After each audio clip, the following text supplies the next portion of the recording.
자, 밀가루 음식이 나쁜 이유는 비만과 고혈당의 문제가 반드시 결여되어 있어요.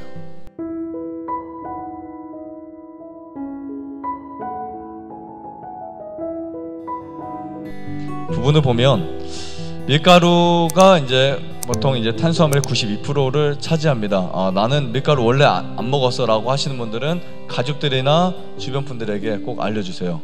흰 밀가루가 얼마나 안 좋은지. 자, 여기 보시면 단백질이 8%입니다. 즉 이 밀가루 음식 자체가 고탄수화물 식사예요. 자, 이 당지수가 높으면 이 당지수는 음식에 포함된 이제 탄수화물, 이 혈당치가 올라가는 정도를 말합니다. 즉 음식물에 대비한 탄수화물이 얼마큼 있냐, 그리고 거기에 혈당치를 올릴 수 있는 그 가능성이 얼마나 있냐라고 하는 걸 당지수라고 말을 해요. 근데 이 혈당을 빠르게 올리고 살을 찌게 하는데 당지수가 높으면요, 특별히 우리는 지방이나 단백질을 과하게 안 먹어도 이 당분에 의해서도 살이 쪄요. 근데 체내 흡수 속도가 빨라지면서 에너지화하는 속도가 굉장히 빠릅니다. 그러니까 그냥 막 이렇게 지칠 때는요, 흰밥 먹으면 기운이 확 나죠. 네, 확 납니다. 그리고 문제는 뭐냐면 그렇기 때문에 남은 에너지를 어떻게 해요? 몸에 저장을 시켜요. 몸에. 단백질은 몸에 남는 것을 저장시키지 않지만 탄수화물은 반드시 저장이 돼요. 그리고 공복감이 또 빨리 찾아옵니다. 그래서 간식이 필요한 거예요. 흰밥을 주식으로 먹게 되면 간식을 안 하고 힘들다라고 볼 수 있습니다. 그 다음에 이 지방간에 문제가 생겨요. 보통 대부분이요, 정상 체중보다 높은 사람들의 한 70% 이상이 지방간을 가지고 있어요. 정상 체중이 뭐 내가 70kg다 하는데 78kg, 80kg 나가면 지방간 확률이 아주 높아지지만 거기 한 20kg 더 나간다, 그럼 무조건 그냥 지방간이 있다고 보시면 돼요. 무조건. 당분이 인체에 작용을 합니다. 이 말은 뭐냐면 우리가 단 것을 먹는데 그것을 이제 우리가 섭취를 많이 하잖아요. 그러면 가장 빠르게 몸에서 변하는 것이 인슐린 증가예요. 인슐린 증가.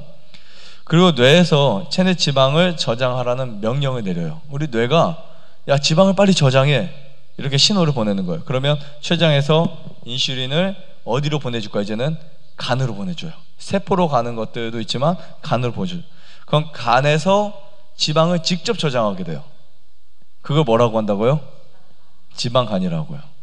간단하죠? 그러니까 고기 많이 먹어도 지방간이 될 수 있지만 정제 탄수화물을 많이 먹어도 지방간에 걸릴 수 있다. 네, 심각한 문제예요. 그리고 또 하나 거론되는 것은 이 글루텐입니다. 글루텐을 우리가 통밀로 먹었을 때 글루텐 비율과 흰밀로 먹었을 때 글루텐 비율은 다르고요. 글루텐이 많이 있는 음식들, 특히 빵을 만들 때 저희는 글루텐을 뭐 적게 쓰지만 굉장히 많이씩 사용을 합니다.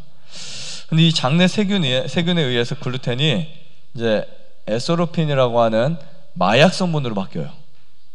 그래서 외국에는 글루텐 프리라는 그 식품들이 많죠. 네, 글루텐 프리. 이 뇌에서 자꾸 먹고 싶도록 충동을 시켜요. 빵집 지나가면 먹고 싶죠. 또 막 중독입니다, 사실은요. 네. 그러니까 그 중독이 술하고 담배만 있는 게 아니라요, 밀가루 음식에도 있어요. 그 글루텐을 많이 섭취하게 되면. 흰 밀가루의 영양소에 손실되는 문제를 찾아보면요, 비타민이 부족하게 됩니다. 그렇게 되면 신체 기능이 부진하고 체력 저하, 정서 불안, 충동적 성격이 이제 생기고요. 각종 질병들이 생겨요. 그래서 제가 이 표를 만들어 봤습니다. 흰 밀가루가 통밀가루 대비 얼마나 영양이 부족한가 봤더니 여기 쭉 나오죠. 다 읽어드릴 시간이 없어서 못 읽어드리는데 뭐 비타민, 미네랄 쪽만 보세요. 그러면 섬유질도 그렇고 거의 뭐 많은 건 90% 그리고 적은 건 50%까지 차이가 엄청납니다. 그렇죠? 어마어마하게 나요.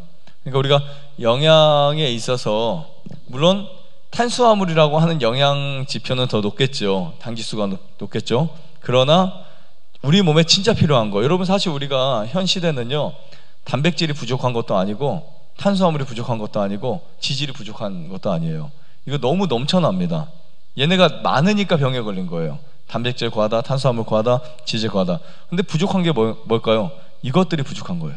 미네랄, 효소, 비타민, 바이토케미컬 뭐 등등 이런 것들이 부족하니까 몸에 문제가 생기네. 피곤하고 아프고 뭐 암에 걸리고 살이 찌고. 그러니까 얘네가 정상적으로 들어와주면 문제가 안 생겨요. 그런데 얘네를 아까 말씀드린 것처럼 보조제로 먹어서 정상적으로 유지할 수가 없습니다.